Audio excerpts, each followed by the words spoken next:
చూడండి ఫ్రెండ్స్, కోతులు పట్టడానికి వచ్చినాము. నైట్ 11 గంటలు వచ్చి దిగినాము. 300 కిలోమీటర్లు ఇది ఖమ్మం నుంచి వచ్చినాము ఇక్కడ పట్టడానికి.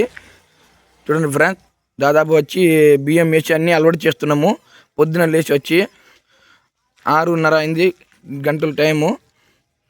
చూడండి ఫ్రెండ్స్, ఇప్పుడు ఊరు లోపల పోతున్నాము. ఎన్ని కోతులు ఉంటాయో చూసి వచ్చేదానికి. ఎందుకంటే అలవాటు చేసేస్తే త్వరగా వచ్చి పుట్నాలు పల్లికాయలు అరటిపండ్లు వేస్తే త్వరగా సడన్గా వచ్చేస్తుంది పిల్లపిస్తే కోతులు. అందుకోసం పోతున్నాం ఫ్రెండ్స్. గ్రామ పంచాయతీలో జాలీలు గిల్లలు అన్నీ దింపేసినాము. మీ ఊర్లో కూడా కోతులు పట్టాలంటే కాల్ చేయండి, వచ్చి కోతులు పడుతున్నాము.